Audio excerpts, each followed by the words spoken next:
After exacting revenge on the Boston Celtics, Kobe Bryant lifted the Finals MVP trophy for the second consecutive year. Apparently, this was a controversial decision, not just from the media, but from some of the players as well. Some claim that Pau Gasol should have won the Finals MVP. But after taking a closer look, there should be no question that the league voters got it right for once when it comes to giving Kobe the proper recognition. Here's one of the main points that you'll hear from those against Bryant winning the award. They point to the lack of efficiency. Here are the numbers side by side of what they averaged for the series. The first thing that I want to point out is that these two players had a tremendous all-around series. Kobe was the primary playmaker and Gasol was right behind him. Pau was great at grabbing rebounds and Kobe was right behind him. Gasol was a great rim protector and Bryant was great at causing turnovers. The biggest discrepancy is on the scoring end. Kobe averaged 10 more points per game, but Pau was more efficient. Does that automatically mean that Kobe was less valuable? History tells us it doesn't.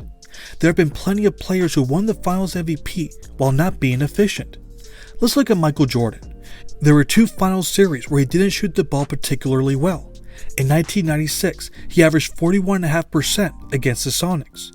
Then in 1998, he averaged 42.7% against the Jazz. What about Dirk Nowitzki? Everyone says they had one of the greatest playoff runs ever in 2011. But in the finals, he averaged 41.6%. Should the award have gone to Jason Terry, who averaged nearly 50% for the series? Then there was Tim Duncan in 2005. He averaged 41.9% for the series against the Detroit Pistons. These are legends who won the Finals MVP with little to no controversy despite being inefficient. Why is the basketball world treating Kobe differently? The answer is simple. Everyone was watching Game 7. It's the Lakers against the Celtics, the biggest rivalry in NBA history. Everyone saw Kobe struggle to make shots. He was not himself on offense. He shot 6 of 24 from the field. Everyone also remembers how big Pau Gasol was and how he was overpowering Kevin Garnett. The narrative is that Gasol saved Kobe's legacy. We'll get into that game in just a moment. Before we do that, we must look into the other 6 games. It would be ridiculous to base the decision of giving a player Finals MVP on one game. You have to look at the entire series. For the first 2 games, Pau was playing at a high level. He had 23 points on 57% shooting, 14 rebounds, 3 assists, 3 blocks, and 1 steal. He and Kobe were neck and neck. Bryant had 30 points on 46% shooting, 7 rebounds, 6 assists, 1 steal, and 1 block. In Game 2, Kobe struggled a bit. He had 21 points on 40% shooting. However, he had 6 assists, 5 rebounds, and 4 steals. On the other hand, Gasol had 25 points on 70% shooting, 8 rebounds, 6 blocks, 3 assists, and 1 steal. But once the series moved to Boston, that's when we saw a different player. In Game 3, Pau had just 13 points on 46% shooting. Then in Game 5, he had 12 points on 42% shooting. In LA, he controlled the boards and was a dominant rim protector. He had 9 total blocks in the first 2 games. For games 3 to 5, he had a total of 4 blocks. In Game 4, although he had 21 points, he only pulled down 6 rebounds. Now if you look at the box scores, you'll see that Kobe shot 17 more times in Game 3, 9 more times in Game 4, and 15 more times in Game 5. You see that difference, and people automatically will say that Kobe was being a ball hog. If you were actually watching the games, you'd see that he wasn't the problem. This is what Pau said about himself after losing Game 5. I gotta find ways to get better looks than I did tonight throughout the game, and then when I do, just be assertive and be aggressive, and don't be hesitant when I get the ball. Just attack. Remember, this series was over 15 years ago. It's hard to remember all the details and narratives surrounding this series. Many forget that the spotlight was being shown on Gasol, and not in a good way. Take for example what Kevin Ding wrote for the Orange County Register after Game 5.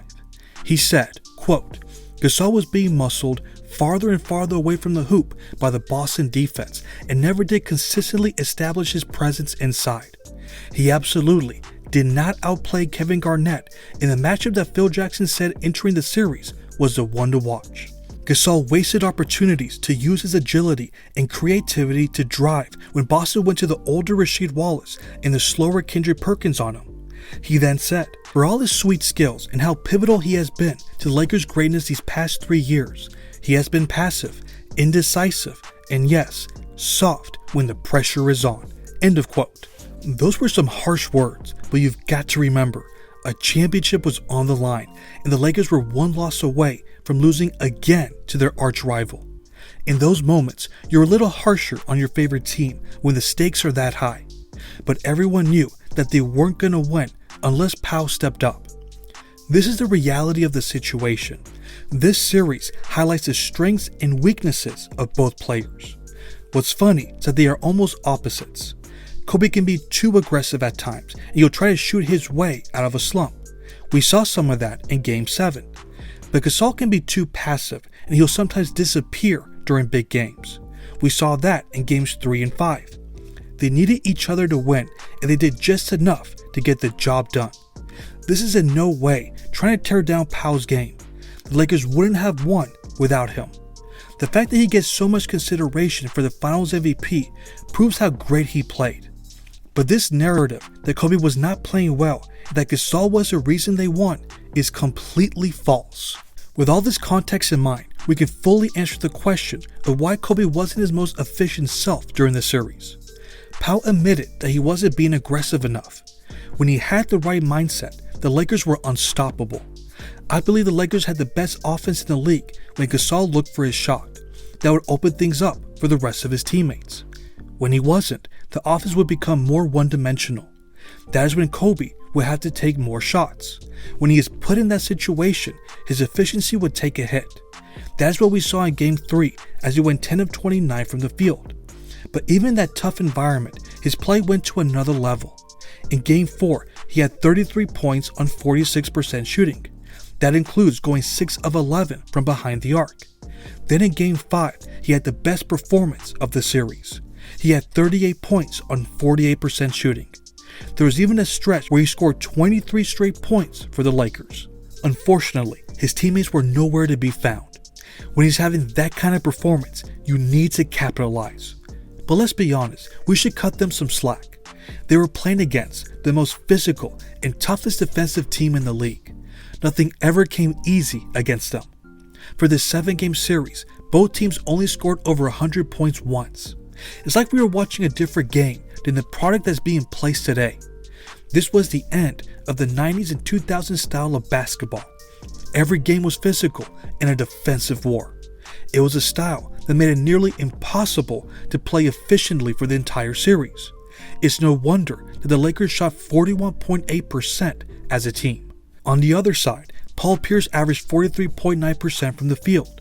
Then there was Ray Allen, the player who was known as one of the greatest shooters in league history, and he averaged 36.7% for the series. It's not like everyone was shooting lights out and only Kobe was the one missing every shot. Everyone was having a hard time scoring efficiently. It was that type of series. That is why some courtesy should be extended to his shooting numbers. But now we get to Game 7. We all know Kobe's stat line very well, but what about Gasol's? He went 6 of 16 from the field. He shot 37.5%. So why does he get so much praise for his performance? Because he was the aggressor. He imposed his will on the Celtics front line and pulled down 18 rebounds. That was a huge reason why they won. If he gets praised for that, then what about Kobe? He pulled down 15 rebounds. That was more than any other Celtics player. During his press conference, he explained what his mentality was. Well, I had to do something, so I had to rebound the ball. Rebounding was a big key for us, and it was a big focus for me. It's whatever it takes to win the game, and you got to do whatever it takes. That's my job. Sometimes shots not going to fall, but you got to figure something out to try to help your team win, and nobody was better at it than MJ. It's interesting that he mentioned Michael Jordan. Do you remember what he did in Game 7 of the 1998 Eastern Conference Finals against the Pacers? He shot 36% from the field. He also didn't have a good shooting game, but he had 9 rebounds and 8 assists. In the fourth quarter, He drove to the basket relentlessly to get some much needed points. When his shot wasn't falling, he focused on other areas of the game. Kobe did the exact same thing. His shot wasn't falling, so he focused his attention on grabbing rebounds. And in the fourth quarter, he drove to the rim hard to get to the free throw line. That was a big reason why the Lakers won. This is the ultimate proof that Kobe doesn't need to score to impact the game. With all that in mind, this is how the discussion should go. Pau Gasol played better in Game 7, but Kobe played better for the series.